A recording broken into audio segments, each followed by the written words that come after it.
we shall save the team. He was really fantastic. Wow, that damage output! Quas in a 1v2! Are you serious? Quas, man. Nice little bind from Elter. Oh my god, the damage output! Nice little bind, huh? That's how it always starts. How long till he starts pulling Morgana bans in this game? This is gonna be the game. CLG with a fast one. Aftermoon has been making a lot of people cry. Welcome everyone to the North American League Championship Series Spring Split. Here we see the fans in the crowd excited as ever for some games today, and of course outside lined up already showing support for their favorite teams. Cloud9 arriving just a moment ago, looking all business as they try to continue their climb up the standings. And of course they'll be facing off against Coast, Mash, and Jez's trying to stop that momentum in our first match of the day. The crowd is fired up in our studio home on the West Coast, and it's shaping up to be an action-packed day on the Rift. Hello, everyone. I'm James Dash Patterson. To help me break down the games as they come are Aiden Zyrene Moon, David Freak Turley, and Joshua Jat-Leesman. How you guys doing today? Fantastic. I'm really excited to see how this first third of the season wraps up. Well, and just that, we are approaching that, 1/3 mark in the season. And already we're starting to see some emergence of hierarchy between the teams.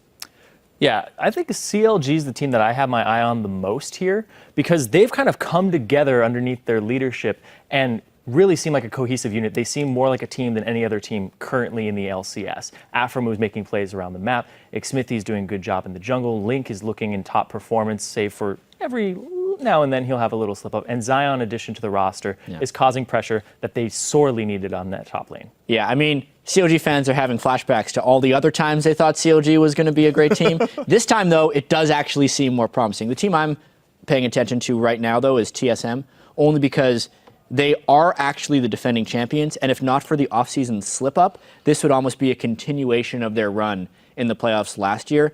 The big acquisition of Santorin that was a question mark for a lot of people, whether or not he could replace Amazing, seems like his synergy might even be higher after a third of a season, not even. That's true. I got to agree. TSM's looking really good. And I agree with you guys that TSM CLG seem top two. What I'm interested in is the battle for third. And it's Team Impulse, in my mind, Team Liquid, and Cloud9. Cloud9 looking at third place is weird for some people, but basically it seems like Impulse have built the roster together. They're looking pretty good already. People were underestimating their bot lane, but those guys look good. Cloud9, if High gets back in a decent shape, it's Cloud9, of course, they're going to be great. And then finally, Team Liquid, for the first time, they gave Piglet a champion that he can excel on individually, and suddenly Team Liquid's crushing people with no contest. So those guys, I'm really excited to see where they shape up as the season goes on. Well, Impulse is going to have their opportunity to kind of jump into the top tier as they play TSM today, and that's going to bring about some very interesting lane matchups. Yeah, it's going to be the last game of the day. I think the most interesting game of the day as well. Dyrus versus Impact is a rematch. They played twice during the World Championship in 2013. TSM got destroyed in those games, and I remember Dyrus kind of going on the record saying Season 3 Worlds was his worst performance as far as Worlds go, and he's going to want to get a little bit of redemption for that in the game against Impact. And the lane I actually want to watch for, I do agree that top lane's going to be really interesting, but for me, every lane in that game. Well, it's true, but as an AD carry player, I'm really excited for the bot lane here because we've got Apollo, formerly with Fusion, again, doing really well in the North American LCS. People were so ready to trash on their duo lane. It's looking good, and here's their next test. Here's Apollo and Adrian facing Wild Turtle and Lust Boy. You do well against those guys as well, it's official, they're a good duo lane. Fusion would have had no chance in that matchup. No. Apollo, though, this is the rebranding, it did it He's for a him. god, literally. That's very true, too. Well, let's check out the highlights you were calling out on LCS Big Plays. Up first from TSM versus Dignitas, Dyrus catches Rek'Sai. At Hawksrick says, that Maokai jump was the most amazing play I've seen in some time. Here's your number 3. Yeah, Dyrus was always saving his Arcane Smash just in case Gamsu tried to ult away. And he's done. Oh, plays! The plays. Sapling for the vision. So Dyrus talked about how, or we heard them talk about on the desk, that Dyrus hasn't played that matchup in the top lane. And actually, Rek'Sai ultimate is interrupted by champion and turret damage. So it was actually already interrupted by the sapling, and the flash in for the Twisted Advance was a little gratuitous, but it did secure them the kill.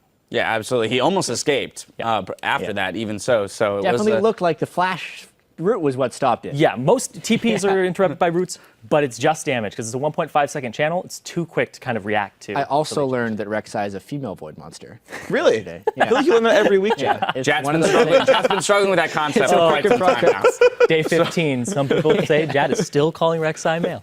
Well, hey, he's got it, though. Look, Yeah. he's owning up to it. I like it. And then from Gravity versus Team Impulse, at Avijantantu says, oh, hashtag enough said. Well, that tweet speaks for itself, so let's just roll the clip. Of course. It's good that they pressure to fight. They can actually stick around for him too. Oh, God.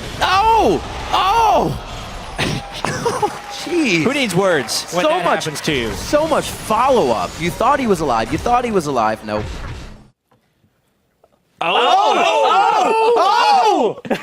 Honestly, There it is. it caught a lot of us off guard, I think. Yeah. was the big thing. man, Especially but- Riv. Riv especially was caught off guard. The coordination they had there, they all speak English in their chat, in their comms, but they just sent down all the ultimates speaking the same language there. Yeah, they're spoken pirate. R for all of them. Nope.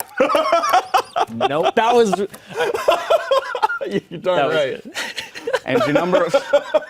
Really? Oh, my God. Okay, and your number one was Quas with the fancy footwork. At Demi Ale points out, give me them fantasy points. Quas with that 1v2. Here's your number one. Definitely for Quas. He's a bit alone. Will root Chris, dodge the stun, but now he's gotten time for Impaler to show up. His There's no tunnels here either. Ooh, self-ult to dodge the knockup. E's got to be up by now. It is. But he might just kill Impaler the whole time. Wow, that damage output! Quas in a 1v2! The timely ultimate on himself, not taking the Q damage from Jarvan. And we always talk about if you miss the EQ for Jarvan, you're going to be in big trouble. Quas sees the kill opportunity by flashing back and flashes back in for it.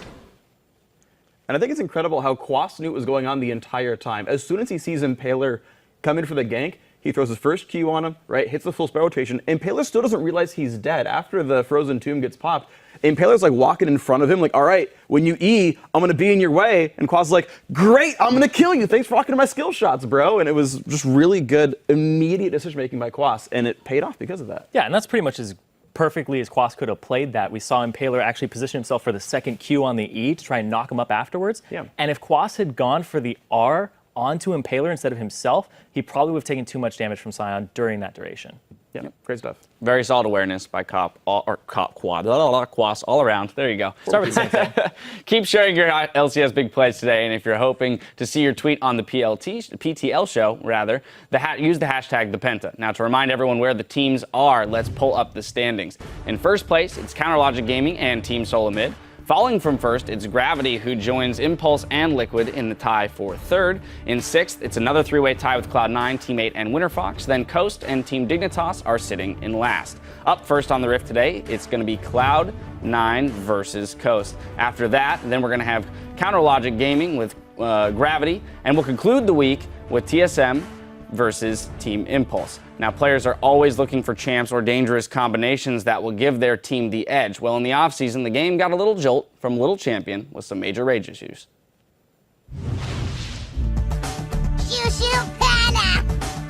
Nar is a very versatile top laner. He can do basically anything and everything. What you want to do is always having an eye on your fury bar, regeneration bar, so you know when your passive's coming up soon. 또 이제 서서히 압박하다가 그거 100 됐다 싶으면 이제 점프해서 딜교를 하는 거고.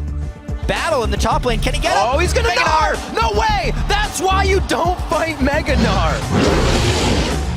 Narvan is the term Jarvan and Nar put together as a setup for a combo. Liquid's gonna pick up the combo.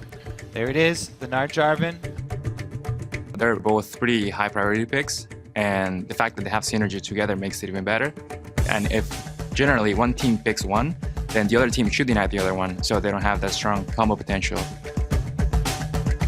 Narvan's engage potential is huge. It's really easy to clump everybody up with the Jarvan ultimate and then just hit the Gnar ultimate off of that and just clean up. You need to be very, very wary of flanks when playing against Narvan, because if they flank you out of nowhere and you're not ready for the combo, you'll just get CC'd for a really, really long time.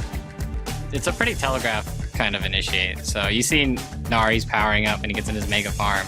The moment you see him mega farm, you just run as far away as you can and don't fight. And then once the Gnar is out of his mega farm, that's when you fight and try to engage on them then. Gnar is He's pretty strong champion right now, but he's not that strong when he's a mini Gnar. It's not something that's going to make or break the game. It's just a very neat combo and, you know, a very neat trick that will help you do more in the game. Yeah, and we saw yesterday in the Winter Fox versus CLG game that even when they are very far behind, when they got that one combination, a lot of people had that heart attack, like, oh my God, are they going to come back? Is that the game-winning team fight right there? Or is it at least going to get them back? So it always has potential for a comeback if you execute it properly. Yeah, I do think Darius's point about it being a somewhat telegraphed combo, though, kind of holds true. We have seen the better teams in the LCS, like TSM, play against Gnar very well in avoiding walls and things. So if teams tunnel on it too hard, we've been seeing them getting punished, I think is important to note. But together, really good combo. Right, and we've seen champions like Janna prioritized, good at knocking back Gnar, and you compare that to champions like Malphite, who are immune to Janna and have the much more like guaranteed engage. You can see sort of the breadth of how the engage options work. Yeah, and I like the point of going after him when he's mini Gnar. He has some of the lowest base stats in the game during that to compensate for when he's mega Gnar. He has the highest base stats in the game. So that's when you want to go after him. We'll see how many teams decide to prioritize that duo today. We are going to throw it over to the caster desk to get us into game one, though. Thank you very much, Dash. Hello, everyone. I am Rivington Bison III, and riding shotgun with me is the brains behind Chemical Pizza and one of the office official enforcers of Silly Hat Fridays. You know him as the professor. We here on the LCS crew call him Sir. Sam Kobe Hartman Kensler. Wow, that was elaborate. Here, have a poro, Riv. Thank you very much. Absolutely. We're going to load up into our first match. It's Cloud9 versus Team Coast. It's why you're all here, and it's what we're about to get to. Yesterday, Coast looked to be scrambling, unsure how to handle the well-oiled machine that is Team Liquid. Yeah, in previous weeks, Coast had strong performances in the early game, but they picked some rough lane matchups, and they were trying to find a way to handle Piglet's Vayne. You know, first they tried to gank him, that didn't work out. So, tried to lane swap, that didn't work out either. And then their last-ditch effort to make a team play also was just a little bit too late. Maybe again today. We saw Cloud9 overcome a similar slow start, with High getting targeted for Kassadin's weak early game, as well as a very quick 7-minute push by 3 of his opponents to take mid-turret. Yeah, the team did not panic, and they returned to a strategy that has worked in the past. It was Meteos making one of those early tower dives to get balls, first blood, and get ahead. Cloud9 got that win, and they're showing improvement week after week as they continue to work on those internal issues that have been cropping up. We heard High in his interview acknowledging that he is struggling with some confidence issues, but he also gave his teammates a lot of credit, saying, you know, as long as he doesn't feed, then they're going to continue to get wins. This is true. He did say that. He did say that. Even also, notice that we are missing the earring now. Yeah. They get a lot of wins when he doesn't wear it. It's a new move. Even if you've got a track record of success, losing is never easy, and High acknowledges that it can take a toll on the team. It hurts your team morale. It's very hard to, like, improve when everyone's like losing, you don't know why, and then you just start pointing fingers at people. And I can really understand with the other teams that start losing a lot, because it sucks a lot. I can see why teams break up. I can see why players start to dislike each other, and it really puts you in a bind. It's like really tough to come back from that. Interesting to hear teams that have always kind of been at the top also go through the same troubles that teams who falter. Yeah, it's a very, very important point to make. And that's one of the things that has people a little bit worried for CLG right now, too, because CLG are finally, everybody's happy-go-lucky. They're all friends. They're like, yes, everyone speaks English now. It's the golden We're age. best buddies. It's going to be the golden age. But when they start losing, that's the true test. That'll be the true test indeed. Right now, we're going to get into the test of game one. Let's check out the starting lineups on the blue side. It's Cloud9. Balls in the top lane, Meteos in the jungle, High in mid, Sneaky at 80 carry, and Lemon Nation on support. And on the red side, it's Coast. Up top is Chris. In the jungle, Impaler. Mid Jezzes, 80 carry, Mash, and support Sheep. So coming out of this game, obviously Coast is going to have done their homework, but what should they be looking to do? We see and know that Jez is going to play safe. Do they kind of put it on Impaler to run hard? Chris was doing well previously.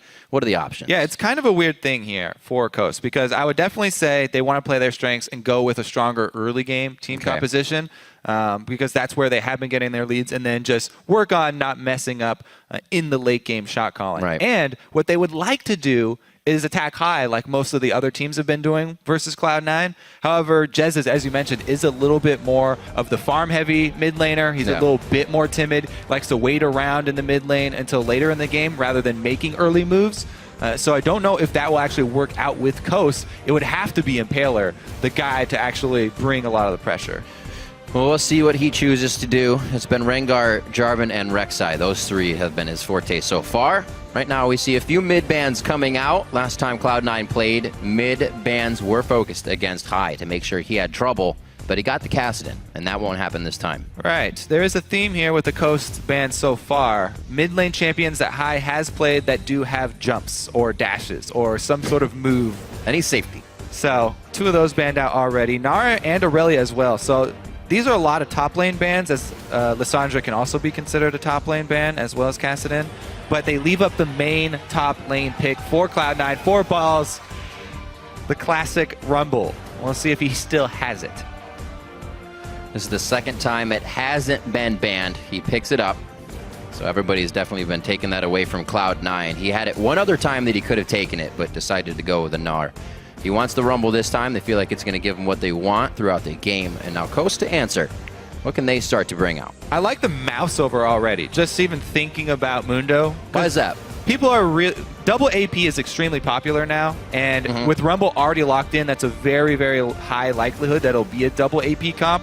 Mundo always has thrived in the double APs, and there was recently that cost increase for the Morellonomicon, so it's not quite as ridiculously efficient as it was before, and people might not get it as early. There's the Xerath. I think if they don't decide to go with a double AP, High used to be able to play Corki in the mid lane. I wonder if he actually has been trying that at all, because we've seen it a few times. Yeah. That'd be an interesting pickup for them. Impaler does get the Jarvan, though, so plays can be made from that position. He gets one of his comfort picks.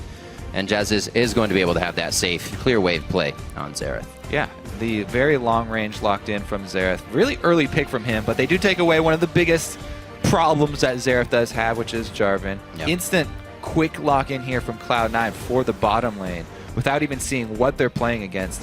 Morgana has had such a huge impact so far in North American LCS, really rising in popularity for supports that get to roam a lot. And if you have a strong AD carry like Sneaky, then we may see Lemon Nation and Sneaky shoving up with Graves and buying Lemon Nation some time to make moves elsewhere. And Sneaky has been, like you said, playing very strong and feeling comfortable across the board. This is actually the first time he'll be doubling up on a champion, the second time on Graves, so he's gone a different AD carry throughout his games and hasn't seen a problem yet. Yeah, well, it looks pretty good so far. You know, Cloud9, they've got 2 really strong AoE ultimates in Grave and Rumble, so they have a pretty good, you know, mid-game team fight there.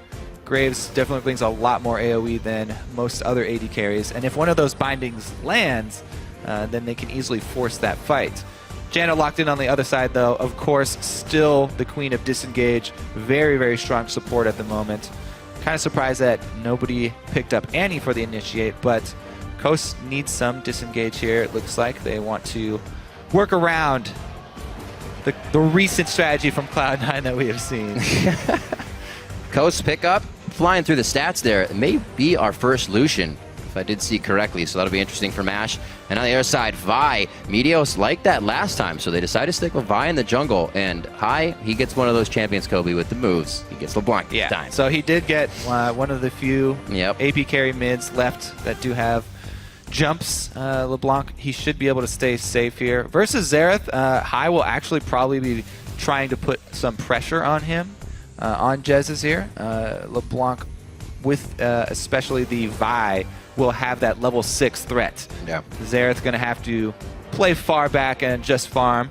Jez's will be fine with that play style, though, so maybe Meteos will, again, turn his attention towards balls. Get Rumble fed, and once you have a fed Rumble early game, you can turn that into that team fight you're looking for. Team fights are what Cloud9 loves to look for as well. And we may have a Maokai picked up here for Chris, as he was reactivated. We've seen a lot more of him, and that will be the lock-in to round out the composition.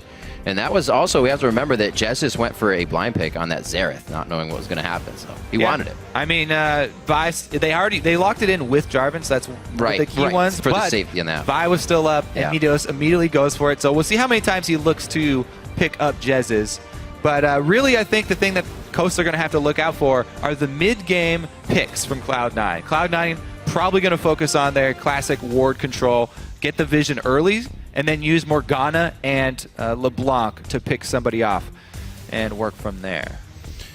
Well, we do hear a lot about rotations and in transit to different places, helping these pick teams get control of the game. We've seen it from Alpha Ramu and the likes of the picks from him, from Blitzcrank and Morgana. Like you said, Cloud9 don't have that chance here. But Coast trying to stop the bleeding here, trying to get themselves some win as we're just now a third of the way through. And things are going to start getting tight. You know, you don't have, like I said before, you don't have a super week to surge 4 games and hope your opponents do worse. Yeah, it's gonna be gotta very start tough. now. Gotta start now if you haven't already. So now that you guys have seen the team comps, let us know who you're predicting to win. Tweet hashtag C9win or hashtag CSTwin to @LOL Esports. We'll calculate your votes throughout the game.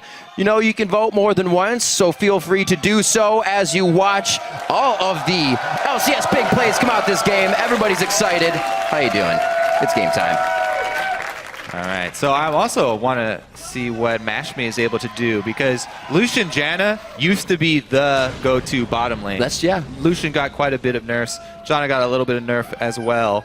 And ever since, you know, Lucian got those nerfs, some people have been shying away from him, even comparing him to Graves and saying, you know, he's very similar but a bit weaker. However, we've seen, especially in Europe, Forgiven picking Lucian right into Reckless Graves and doing just fine. So Mashme confident as well, and we'll see how they play it out. So far, standard lane matchup, so we probably will see this 2 versus 2.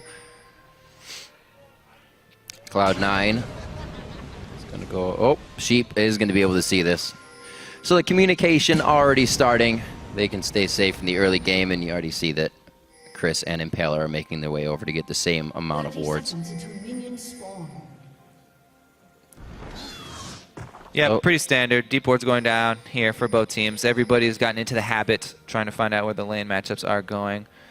I will see Chris place his. Oh, auto attacks for days. Oh, he didn't stay. I guess he knew that Impaler was also in there.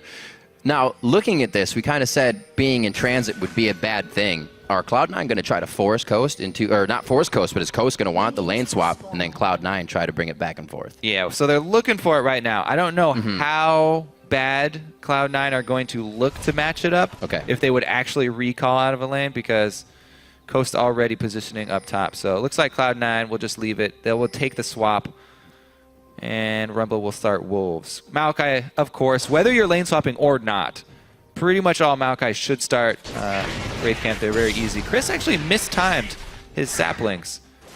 Because he went to go put that ward down, he didn't get back in time. Ideally, right at 1 minute and 20 seconds, you can start stacking up saplings. Then they will instantly blow up all the small ones, and you can even stick around and take out the big raptor. But since he had to place that deep ward, he does not get to pull it off. Wild Balls gets the entire wolf camp. Yeah, nicely done there. Pinching a wolf into the wall, so we actually saved a bit of damage on the leash. Oh, elimination to the mid lane. We've seen a lot of teams doing this back and forth. That's the barrier that Jez has brought to lane to save his life. Yeah, especially with a champion that can have that level 1 crowd control as your support. We've seen it so much starting out in the mid lane and looking to blow a summoner. He does get the barrier, the lesser of the 2 summoners from Jez's, but he did get something. Hai also burned his Ignite in that, so not going to gain a whole lot. Some decent harass, though, onto Jez's. He's been pinged out. Lemonation was seen. Doesn't go all the way in to check. And actually, I'm curious if he's going to actually go up there and protect balls, because they haven't had vision yet. And you always have to be wary of those 4-man tower zoning efforts in the lane swaps. We already saw the pressure mid lane, which we've actually gotten the past few days. And now to the top lane here. This is going to be onto balls. They missed the flag and drag. He should be okay for the time being here. Now Impaler takes the hit. That's going to be double bust over to top lane. Huge there for ball. So that's why we call them the 4-man tower zoning efforts, or 4-man dives. These turrets, buffed in the preseason, much stronger, and it's much harder to pull off those tower dives. If your support is Janna, not something like Morgana who has the lockdown, who has some CC like that, fairly dangerous to pull it off. Coast bungle the effort, and Balls not only gets first blood, but he gets double buffs on Rumble.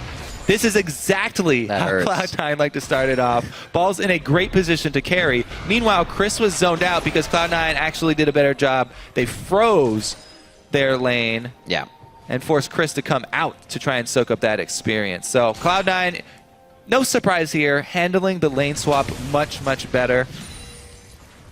So true. And I can't remember just how many times, I can remember, but you've said that Rumble can turn a gank around for himself, just easily in, out, and you have no idea that it's going to happen. Balls does that for himself. Great play so far coming in here from Cloud9. They get themselves a bit of a lead and a little bit of pressure relief. Now they can start playing with things. So 2v1 by himself. Can't even do anything about it. Overheating is the only reason he turned around. You can see he's right back in it once he's able to cast. Yeah, he got a ginormous trade right there. He did end up missing the cannon minion because he was so hyped up taking such a good trade. Impaler wants but to bust Impaler back. is drawn up top. Once balls hit 6, even that 3-man gank, if they use both the AD carry support and jungler, balls would still have a good chance of turning that around and getting a kill.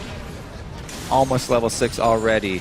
So pretty much obvious here, very early teamfight control from Cloud9. They can force any objective that they want to. This really frees up Lemonation and Meteos to gain complete ward control. We'll see if they can set up enough vision to really transition this power into the mid game.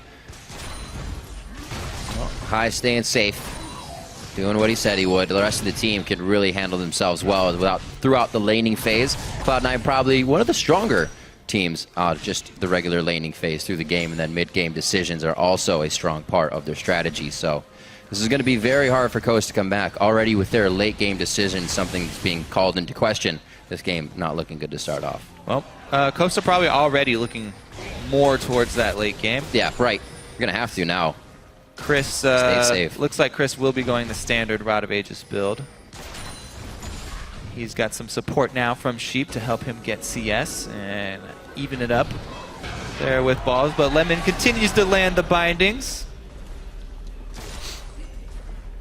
You can also see Impaler's jungle quite affected here. Level 4, 17 CS. Meteos able to pick up even just more now because he's so far ahead. Crap control for Meteos, yes. But the interesting thing is that Coast, since they've actually decided to funnel their money up in the top lane into MASH, because Chris would have a really hard time fighting balls since balls got first blood. That 1v1, a level 6 Rumble versus a level 4 Maokai, really scary. MashMe has a bit better of a chance of, trying to poke some CS from range as Lucian, and since he does have a dash as well, a bit safer for him.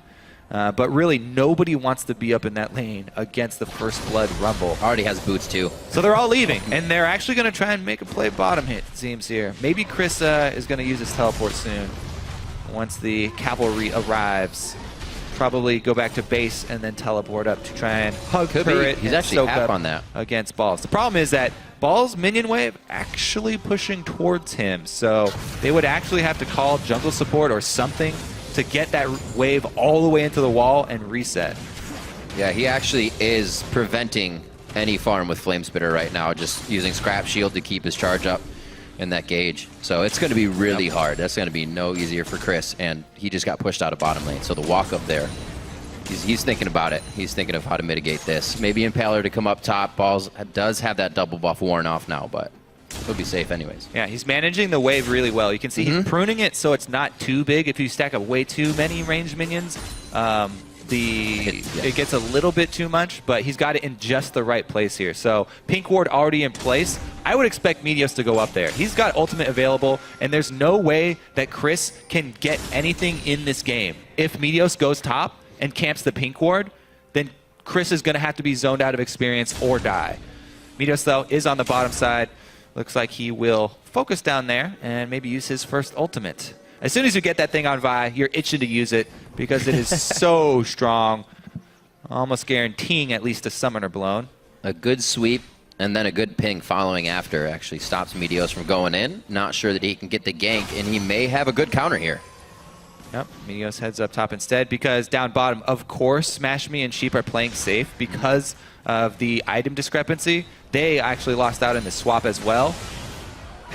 As we said, Chris, not a lot of options, so he goes mid since he cannot go top.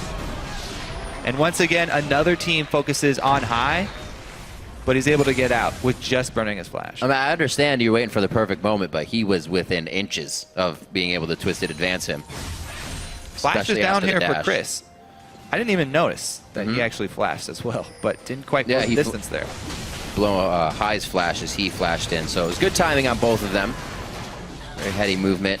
Blue buffs are going to be transferred over. We'll see what happens here now in the mid lane. Both of the mid laners have kind of been outspoken about playing safe, so maybe not a lot. We do see the Chalice on the side of Jez's and the Fiendish Codex for some damage on High. And to this bottom lane. Oh, wait, but we just want to keep, the bottom lane's getting shoved in here, really strong by Cloud9 since they have that BF to pickaxe, but also, so there's not a lot Mash can do, but also keep tabs on Chris. Since that, the last time we checked in on balls, he still has the wave in the same spot, and since Chris cannot do anything, he tried to roam mid, and then he went and farmed the Krugs, and that is it. For the last 2 minutes, they haven't been able to get anything for their top laner, and Balls is up to level 8 now. Could absolutely crush Chris. Here comes Minos to camp that pink ward we were looking for. But man, this is again, Cloud9, immaculate lane swap to start this one out. And it was pretty much, well, you can attribute a lot of it to Coast's mistake with the dive as well, but this is how Cloud9 start off so many of their games. Very big early lead. And Coast have invested quite a bit of money into the ward control here, but none of it saw Meteos. 3 pink wards behind the Baron. He does get that sapling out, though. Pretty much going to save his life. I wouldn't be surprised if they still decide to go into this real hard. So too long. They don't have too much deep wards, and those pink wards that you just pointed out, very good line here for Coast. Morgana in the background, so it's a good flash from Jez's. It was a good idea for Cloud9 not to overextend up in that top lane. Didn't know where the jungle was for a counter gank and support roaming as well. High able to even up flashes in mid lane bodes well for him because High is on the assassin, the one with the kill pressure. Xerath has to play a bit more defensively. He's the one who really has to worry. When both flashes are traded, advantage goes to the assassin. And you look at Impaler here, as you're talking about Jez's, he has to play safer. Looking back, what do you do as Impaler when you lose your double buff like that instantly as a jungler? Well, you could see he was in complete recovery mode. Wasn't able to get much done, trying to play the vision game here. And you have to always worry about counter ganks. That's why he did not go for much after the early failure. Chris does clear out the ward and open up the way for a gank, though. This is a 3-man gank, so they've padded their numbers in this one a little bit. See if they could get it with the levels. Uh-oh. Nope. Balls knows. Cleared out. Is a little bit of a different play from Chris. And it looks like he knows to just reward and continue to stay safe in the top lane. Real quiet after that first kill in the game. Cloud9 going for Dragon now.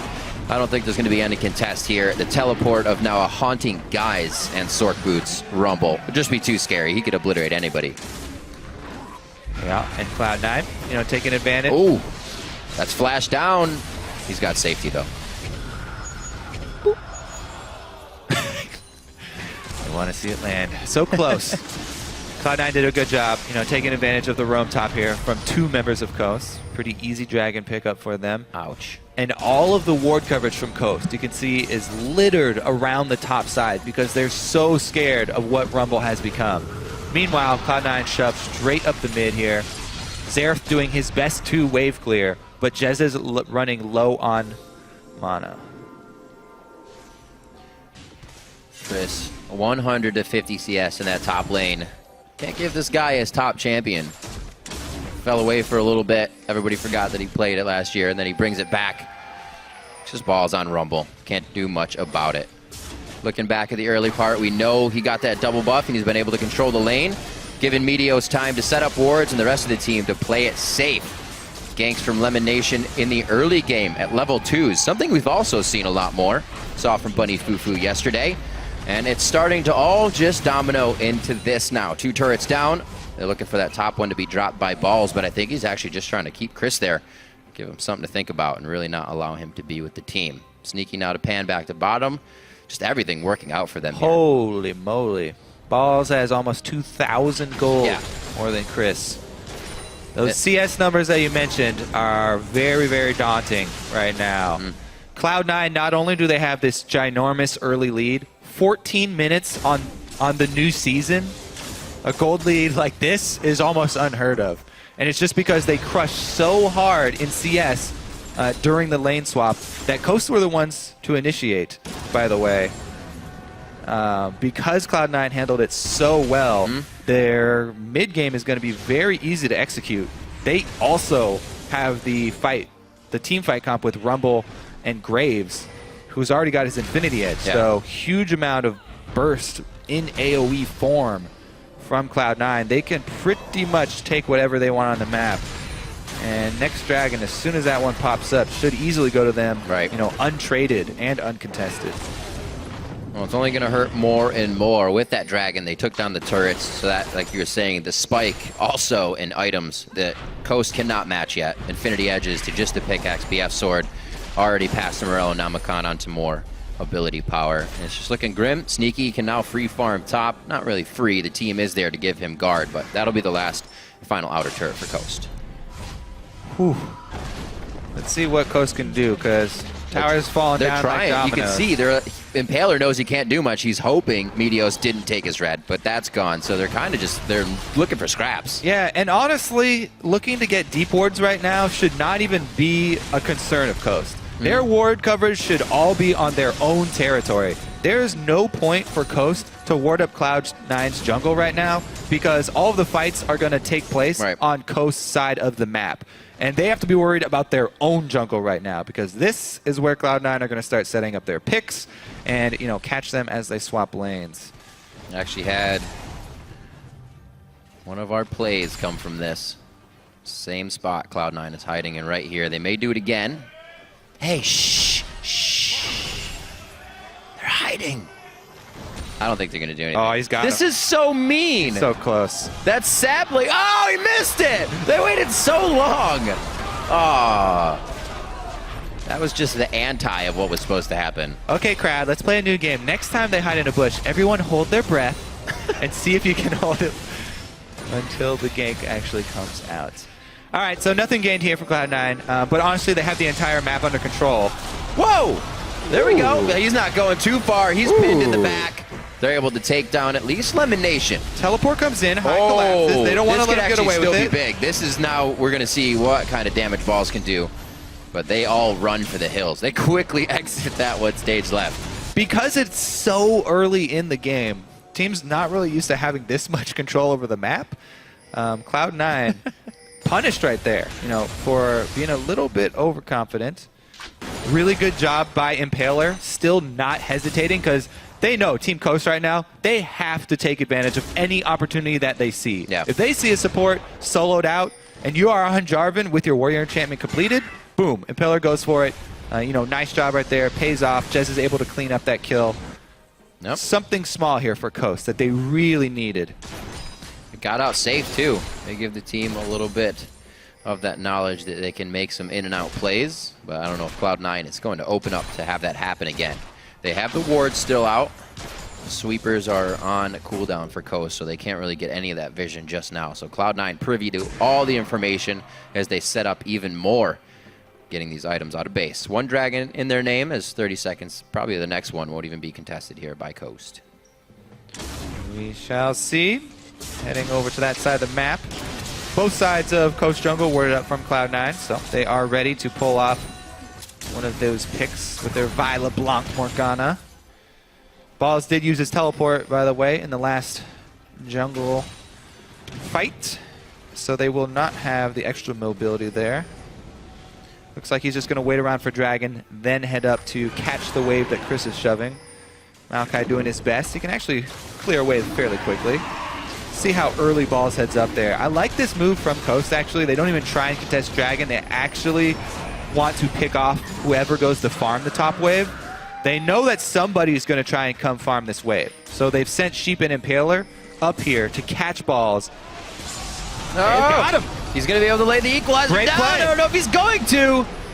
Doesn't get the ult off. Great job. Called it. Coast was setting up the trap, and they deploy it perfectly. We'll see if Cloud9 can actually answer with an inner, however, on the bottom lane here, knowing that there's so many resources top for Coast. Yeah, Cloud9 getting really lazy, actually. Even they crush so hard in CS numbers early, it doesn't matter that much, but you can see cracks already. And if you continue to make lazy plays like that in the mid game, whoa! Hello! A little bit deeper than he wanted to go. Mash getting that relentless pursuit on to get himself out of the way. Meteo's taking damage here. This could be where Coast kind of shines a bit, catching up on the fight of low HP Cloud9 members. There's one that they wanted. That is, however, high on the backside, being able to take him down. So I guess this one just pans out still, one on each side. Many of I have gotten a little over-aggressive. Not getting to use his ult, not getting to use his ult for a long time here in this game. Meteo's a little bit impatient, baits in his team, and costs Sneaky a death of all people. Actually, the one to pay that price. Yeah. So again, mistake after mistake after mistake from Cloud9. Even though they had this great opening, the game in the state that it is right now, the mid game is really important and very easy for a couple of mistakes to turn around an entire game.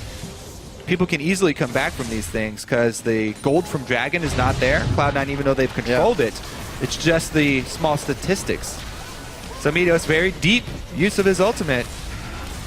And we know how this one ends up. Sneaky went to go follow it up. High went to go try and follow it up. So Chris teleporting in back, takes advantage. They take down the AD carry. And he fires his ultimate to try and get Maokai there.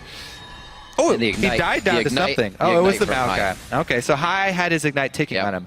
So Cloud9 did trade, however, I would still chalk that up as a mistake. And for sure, they're definitely not looking as coordinated in these fights for the lead that they have. Yeah, I mean, it does happen to a lot of people. A lot of people know that feeling of getting so far ahead. You just fight all willy-nilly. Exactly. That's a good way to describe it. Now, though, that they've given up so many kills, I think that they will regroup and consolidate their efforts. Vision has started to creep back here from Coast as well. You know, not only were they able to knock down a couple outer turrets because of these lapses in judgment from Cloud9, but they were able to extend some more vision coverage and, you know, take out this network from Cloud9. Sneaky getting free farm in the bottom lane. He can stay safe. He doesn't actually really have the wards to be doing this right now. In the top side, he sees a few, but it doesn't look like he's going to stay for too long. Elimination and the rest of the team knowing wards on Baron are going to be imperative coming up soon.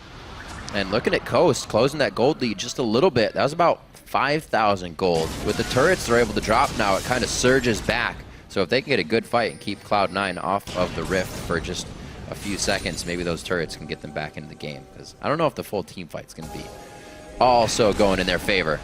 Good clear out here by C9, maybe forcing Coast into something they don't want in just a few.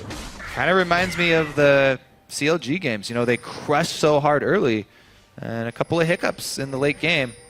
They're still very much ahead and have a huge lead. Well, this is what we talked about before, Kobe. When the transition has to happen, that's when Cloud9 will make their picks. All right, there's pick number one. Meteos does get to successfully use via ultimate this time around. It's a much better feeling, too, post level 11 when you have your level 2 ultimate. Feels better. And the cooldown is much lower. Oh, dear. Risky ward by Jessis. Could have caught a binding from Lemon there, but they just weren't on point for it. So Cloud9 knows they can do a little bit. Doesn't look like they're going to get a lot out of just Impaler going down. Yeah, that's the thing. Since they got so many objectives really early in this game, the objectives left are really hard to take. Baron is extremely difficult this early in the game. Inhibitor turrets are certainly a very tall task. Oh. Chris, though. One after the other. He's going down finally. Great damage. So they can actually take down Chris quite quickly there. That does not spell good things for Coast. All right, 2 picks back in a row, and Cloud9 feeling much more secure. They do have Baron pinked, but again, fairly early in the game. And since they've already had a few hiccups, don't want to give another opportunity for Coast to come back. Play it slowly here. Maybe pressure some. Oh, never mind. Ping goes down. Oh, there's a bait ping. It wasn't a do Baron ping. It was another, okay, we can probably get another pick with our vision advantage. We need more pings. You just need more pings. A bait ping? You need a bait ping. Okay. We're going to bait.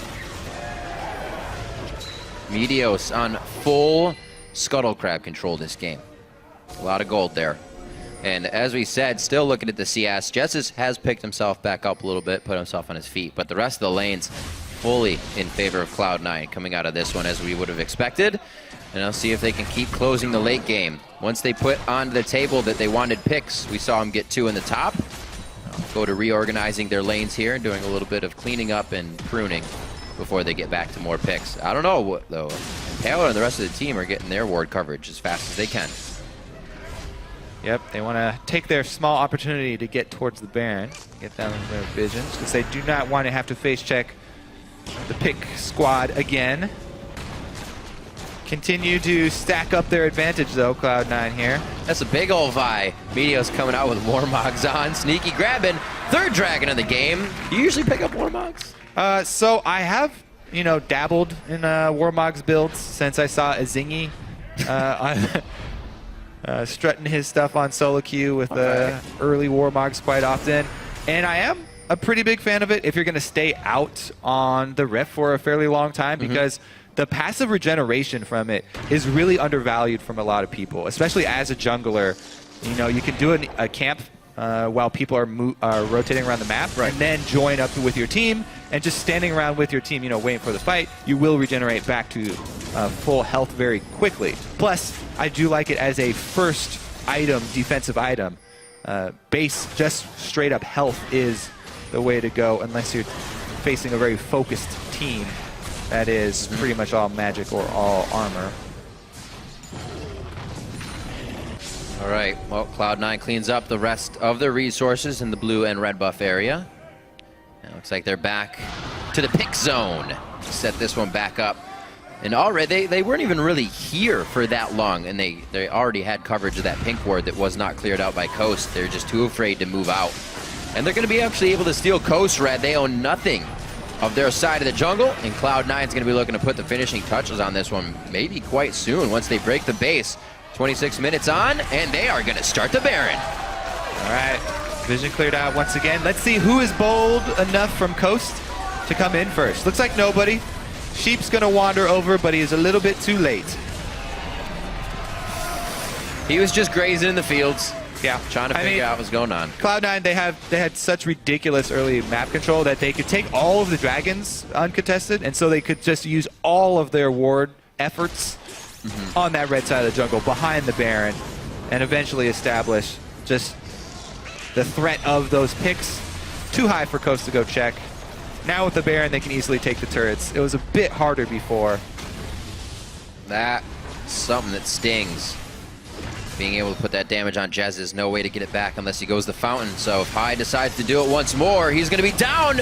That's the Q charged up by Meteos. Ball's actually taking turret damage from the burn on Equalizer, and that's what Coast wants. They go to dive in. Meteos onto Impaler. He's going to fall immediately. There are a few blinking bars here on Sneaky and Balls. They decide to get out of this one.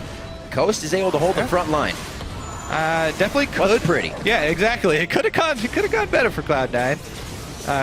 Ball's interesting ultimate there, but since they're so far ahead, still able to grab that kill, and a lot of damage on that mid turret. Baron, though, you know, with a reduced duration, I think that might be the only push that Cloud9 get to pull off with it, unless they regroup quickly here. Looks like they are buying and heading straight back up mid, though, so they want to get a second push in. We'll see if High, High's going to go back to base as well, so they want to try and get in that second push. We'll see if High gets there in time. Oh, he keeps up the split pushing. Another wave of Baroned up minions, you know, to try and put some pressure on the last standing secondary turret. These are some pretty good cooldowns at this point for the team. You can see they're all about 75%, just about ready to be up now, so they can go back onto this. And Coast can't even. They know they can't do anything. And that one falls. It's just a matter of time before it's the top turret as well. With Baron being down, bottom lane isn't even a hassle. They have no objectives to worry about. Cloud9 drops the first inhibitor just under 30 minutes into this one. And they just had really good control throughout the game. They want to try and get the most out of this Baron and get another turret while it's still up. Lebanation also, you know, really securing the end game path here. Yeah. Once you're at the point where you have control of Baron, you have the Baron timer, you have a huge lead in the game, I really do like picking up Banner of Command, because you can get that magic immunity on those giant cannon minions Like right that there. guy? Yeah, when Baron buffs up his range and you give him magic immunity, you just have to sit back and watch him do his work. Because nobody's going to be able to clear that. You're going to have to use a culling from Mash Me to clear that sucker. Yes, Genesis, that's not going to do much. Immune to magic. He's trying. They don't want to. There it is. He's trying to Meteos! Call him Shieldios. Makes it. Everybody stood in front of that one. It didn't even look like that culling would actually take out the full cannon minion. It probably wouldn't. I think the cannon minion is laughing right now. He's just having a heyday. Oh, what an equalizer! The team is forced to split. Spread and Coast back and forth, and they are going to be able to take down another inhibitor onto this. 1 minute onto Dragon, but that's all the amount of time it may take for Cloud9 to take the rest of the base and the Nexus. All right, here we go. 30 minutes for Cloud9. Already working on Nexus turrets. The crowd is giving him the chant. We saw the vote on social media. This is going to be one last attempt. The right of the Arcane. Something we really even have seen Jezz be able to use this game with the pressure he found throughout the team fights. Sheep pushing back balls for one last attack and a 6-4 game, but 30 minutes in, it's a win by Cloud9. Yep, definitely that well-deserved win for the way that they played the early game. But again, once we see teams get that far ahead, we're always hoping for a really clean, crisp execution and end to the game. And, you know, a couple bumps along the way there. Few bumps, they got the lane swap they wanted, but gave balls double buffs. Unfortunate. So that was huge, to say the least. Yeah, especially a player of his caliber as well that loves to be kind of down on his chances, you know what I mean? He will easily be able to pull that one back up. He likes a challenge, and he was given one today. Rumble's already more mid-game focused than Maokai, and if you give him that early first blood double buff, then you know nothing Chris could do. Couldn't even go to lane, and Coast not able to do well in the early lane phase once again. So this week, they've struggled with that aspect. It is something they tried to remedy. They said themselves it's not something they think they are very strong in, so they looked to get at least Mash going this game with that early gank. But like we said, it went to the wayside. Cloud9 obviously coming back looking stronger. High keeping with his promise to the team and the fans that he will play a safer mid lane. Zero deaths for High. Zero deaths for High. Coming out strong at this one. And just overall, we saw the CS in the lanes, kind of told the story of the game. It really spelled out a lot and foreshadowed the rest of it. Definitely true. Coast's going to have to revisit their early strategy, especially with being the ones to opt into the lane swap. Cloud9, they don't make things very easy. Coast didn't either, though, first picking that Xerath, but getting the Jarvan with it to hope that it kind of softened the blow of being able to just be knocked out. Like you said, they forgot about the Vi. Something Meteos has actually been okay with picking lately, and really okay with counter jungling you, going in hard, a little bit harder than usual, and it worked. And even with Xerath being matched up against a LeBlanc and a Vi jungler, you know, it wasn't even the biggest part. No. As you said, it was a side lane CS. So we will see if these guys can keep it up, but we'll see if Coast can also bring themselves back up. It's been a tough season so far. A lot of people thought they'd be up there. To walk us through Cloud9's methodical win, let's send it over to our guys at the analyst desk. Thank you, Riv. And a methodical win it was, just that. And it all started with that failed tower dive at the beginning of the game. We are going to just pull that replay up, and Zyrene, I'm going to let you walk through it because that's going to be kind of our central talking point here. So we'll bring that up right now. Yeah, I want to pick this apart for a second here before we roll it out and take people to dive school for a second, because turrets have two mechanics behind them. The first one is warming up, and the second one is heating up. Warming up buffs the turret up to 75% over 2 hits, increased damage. Then, once it starts focusing up and it's completely warmed up, it starts hitting a champion and buffing its damage versus that champion specifically. So, when we see this happen, it's going to hit Janna twice, and it's going to have that 175% increased damage. It's fully warmed up. Then it swaps to Impaler, and Impaler misses his EQ, misses his damage output onto Rumble. Balls holds his abilities, and we'll start rolling the clip here. And you're going to see here that when it starts hitting Impaler, it's going to be doing 200% increased damage to him and just obliterate him. Balls is not using abilities right now. He's waiting for the turret to swap aggro to one of his aggressors, and then he will turn on them while in the danger zone. And right there, you see it take him out so quickly, and that starts the snowball and gets Balls in a position where the duo lane can no longer handle him, and then nobody else in the game can handle him. He was at his rank 2 ultimate by the time that Chris had a rank 5 Q. It was just a huge level disparity. The CS, he had twice his CS, and then the side lane in the bottom, because you have a Rumble that now can duel your duo lane, your duo lane in the bottom lane is out CSing that top lane duo. And that was the disaster there that started snowballing the game. They didn't even burn Flash. Yes, exactly. He still had that. 3:58 into this game. Well, this game is over. Yep. Was an unfortunate thing. And obviously Cloud9 executed the next 15 minutes of that lead pretty well. But honestly, like you say, if a 3-man dive works that early, it's hardly an advantage. Like, it's a small advantage. They're putting Rumble back. He was already level 3, so he had a win in itself from the experience. The fact that they did a 3-man dive and just made it even greater for the other side, it's a super lopsided disparity when dives like that go wrong. And if you want to go. Yeah, it's simply why we see the double jungle thing go on, right? The top lane and the jungler come together. Yeah. Right. But right, they start out, the jungler's level 2, they share the next 2 camps. Now your Maokai's level 2. By the way, Twisted Advance into Jarvan Flag and Drag is free. Like, you actually can't do anything about that. You gotta land it, the Flag and Drag, Sure, which but helps when you have a support that can CC Yeah. someone. Or you W with Maokai, right? If he had been double jungling 4-man dive. That's why we typically see, and Riv talked about it in the cast, but we normally see 4-man dives because they're much more reliable. Greedy from Coast, didn't pay off, skill shots missed. Good job by Balls to dodge everything. Okay, the game went from there.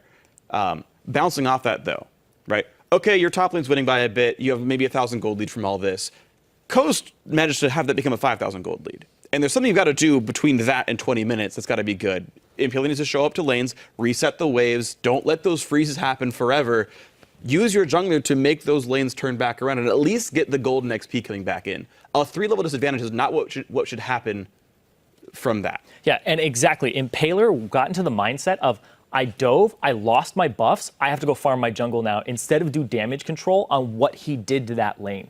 And then they swapped it back, and Chris really couldn't do anything in that lane. He was zoned completely, throwing saplings for CS, and missing a lot of it too, because the sapling damage is so low. It was just completely unideal situation across the board for Coast because of that one play. And Jessus is not going to take over the game. He's the type of mid laner who is a resource to his team. He's not the type of mid laner where you put resources into him and then he carries the game.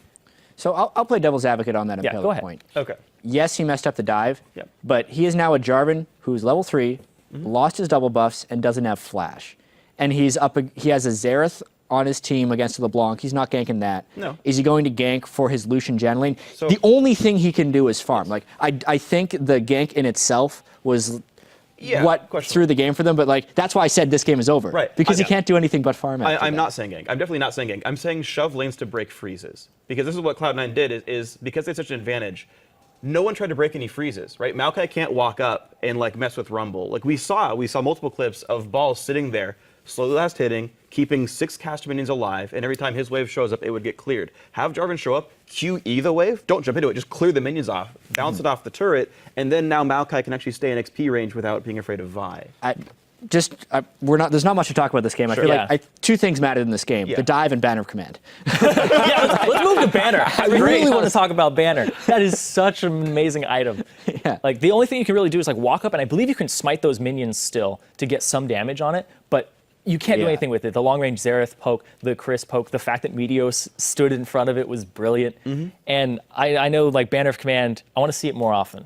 I want to see it a lot more often. Like, I know that it's actually kind of good against Kassadin. Kassadin has to walk up and auto-attack it to clear it. It's really good against that champion. I want to touch on another thing within the game, and I think we can all agree, right? We all agree that the failed gank top lane did put Coast back a large amount. Now, whether or not there were a few smaller things that could have lessened that gold deficit, I want to look at how Cloud9 played the gold advantage and how Coast can improve playing from behind, what they can look to do to better deal with situations like that.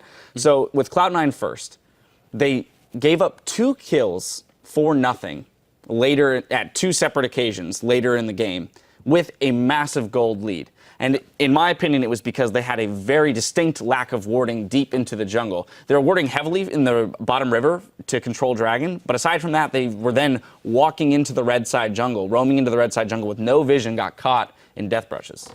Yeah, so... Oh, go for it. No, go ahead. Okay, yeah, so certainly there was some element of C9 over-aggressing. We saw the bot lane tier 2 dive was a bit flubbed. Thing is, they made the same choices over and over again, just sometimes it worked. Like when they dove bot lane tier 2, it was the exact same decision-making as when they like Vi ulted, I think it was Impaler on like the red buff. Like they don't have vision behind where they're diving in just because the wards aren't there. In one case, there was a Xerath and a Maokai teleporting in one case there wasn't. So one of these didn't work, one of these did.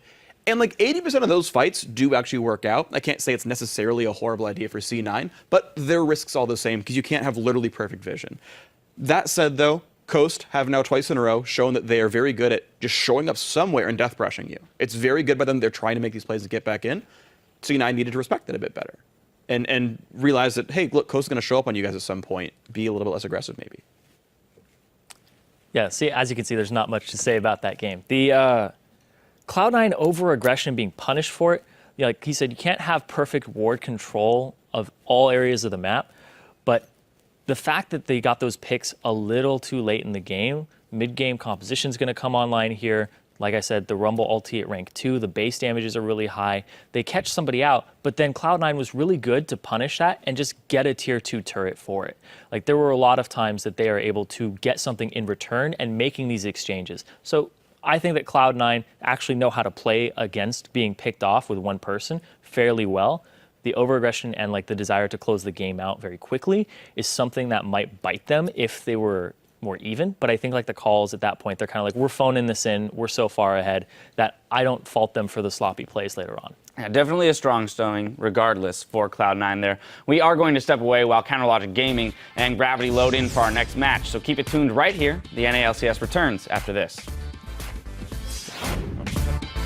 This is bigger than us. This isn't just about Coast anymore. This is about underdogs all over the world. This is much bigger than us. We're showing them that you can stand up to the man today, boys. This is going to be on to balls. They missed the flag and drag. He should be okay for the time being here. Now Impaler takes the hit. That's going to be double bust over to top lane. And that's what Coast wants. They go to dive in. Meteos on to Impaler. He's going to fall immediately. He's just having a head. Oh, what an equalizer. The team is forced to split. 30 minutes in. It's a win by Cloud9.